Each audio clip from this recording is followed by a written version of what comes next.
Okay, the first thing I'm going to show you is how to set up your scratch paper. Let's pretend this big green paper that I gave you is your scratch paper for your test. You're going to learn a way to set it up that makes sense and will be very helpful on your next exam. First thing I'm going to do is unstaple my paper. So I have my green sheet, and then I'm going to fold it into quarters, like this. So now I have 4 sections. The next thing I'm going to do is I'm going to write my name at the top.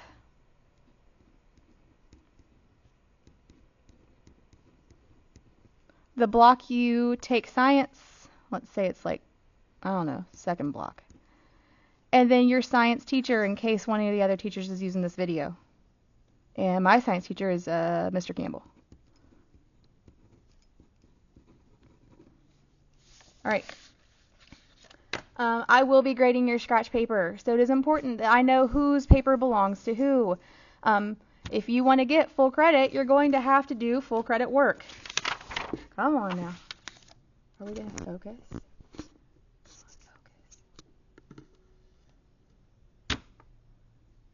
Focus. Really struggling to focus here. Come on.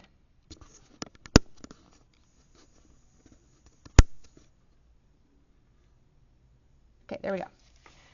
Alright, for this first section, I'm going to make this side about plate tectonics and the rock cycle.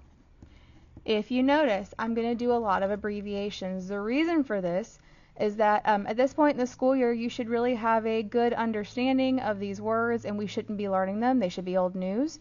So you should be able to understand a quick abbreviation for something. Alright, so the first thing I'm going to do is draw some boundaries.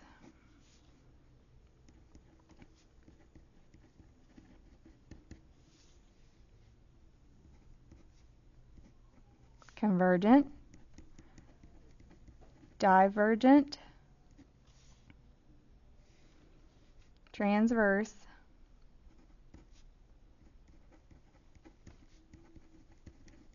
maybe I need to make this closer, that's why it's struggling. Okay, there we go. Alright, so we know which way they move, we know what words go with them.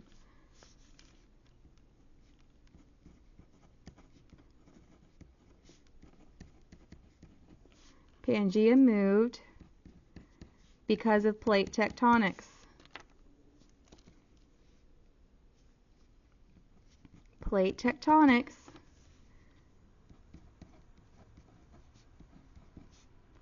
is powered by convection currents.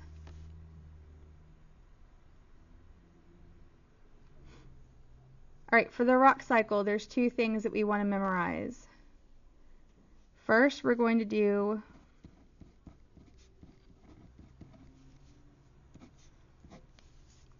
a really quick and easy rock cycle system. I'm going to write down igneous,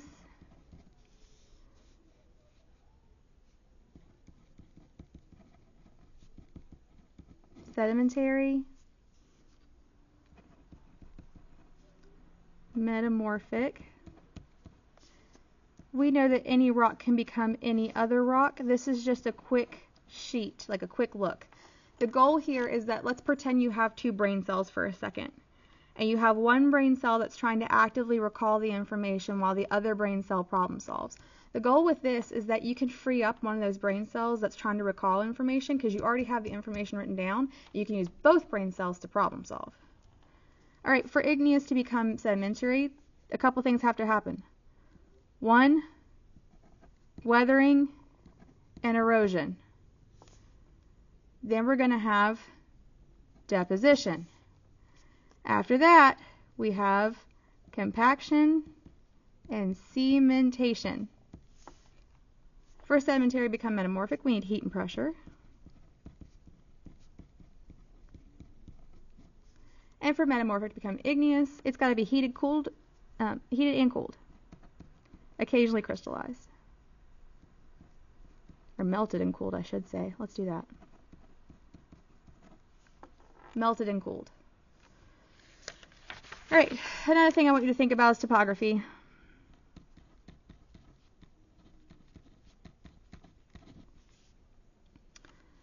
Topography has three things that make it. Remember, topography is just the texture of planet Earth, and it's made up by weathering, erosion, and deposition. We have two types of weathering. We have chemical and we have physical.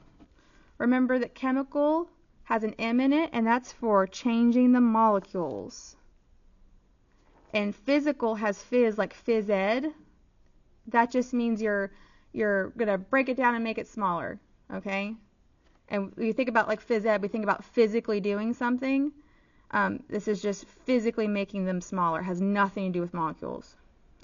Remember that weathering is destructive, erosion is destructive, but deposition is constructive. All right. Down here at the bottom, we're going to talk about waves.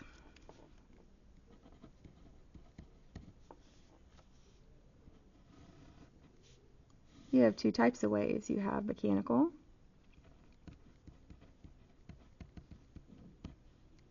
and they need a medium, so put medium. And remember, a medium is just a solid, liquid, or a gas. And then we have electromagnetic, and I'm going to abbreviate that by saying EM. For mechanical waves, we have two different types. We have, or shapes I should say, we have longitudinal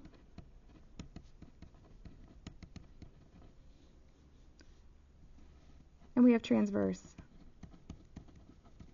I'm not going to put a shape for EM because they can only be transverse. So it's kind of one of these things where like, oh, we wrote it over here because it needs it. Well, we're not going to write it over here because it doesn't need it. Now, longitudinal waves are going to be things like sound. And transverse waves are going to be things like water. For EM waves, we're going to list the EM waves from longest wavelength to shortest wavelength, or lowest energy to highest energy. So we have radio waves, microwaves, infrared, which I just put IR, and then we have visible light, which is Roygbiv, ROYGBIV. And the reason why I'm writing Roygbiv instead of visible light is because it may ask you things about which one has the longer wavelength and which one's the shortest. She would say that this is the longest, this is the shortest, and this is the correct order of the rainbow. That's his government name, Roygbiv. And after that, we're going to put UV for ultraviolet. We're going to put X-ray for X-rays, and then gamma. And if you know about the radioactive teacup, then you know what gamma rays do. All right. From here, you should be able to diagram a transverse and compression wave. I think that the compression wave is way easier, so I'm not going to diagram that one fully out. But we are going to do a quick transverse wave. We know that this up here is the crest. This is the trough. We know that the distance from 0 is the amplitude. And I'm going to put AMP for amplitude. And then the wavelength is crest to crest or trough to trough. And I'm going to put WL for wavelength.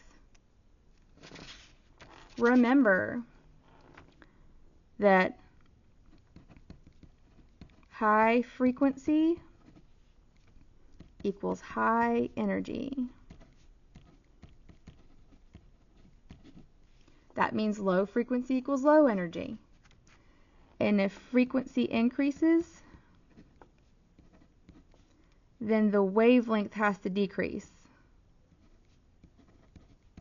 If you notice, I'm just really quickly summarizing all this material we've taught you with a couple of abbreviations so that this chart is easily memorized. Write it over and over and over and over again until you want to throw up, until you know it by heart.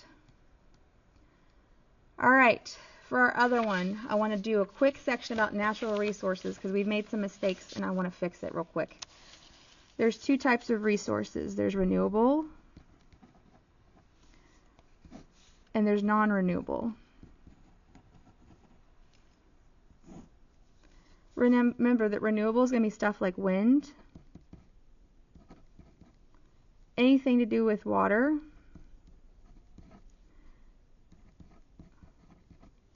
and solar. For non-renewable, it's going to be coal, natural gas, oil, and sometimes they call this petroleum. P-T-R-O-L-I-U-M. Okay. Petroleum. Remember that these cannot be replaced in your lifetime. So,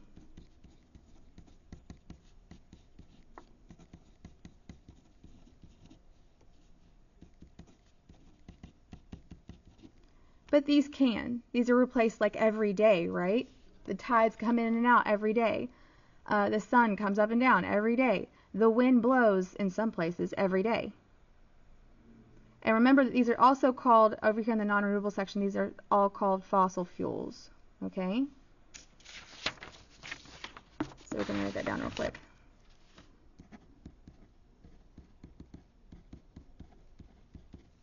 Okay. Alright, that's all for your cheat sheet. If you know all of this by heart and you can write it down on your cheat sheet, I'm prepared to give you, let's say 10, 20, 30 extra points.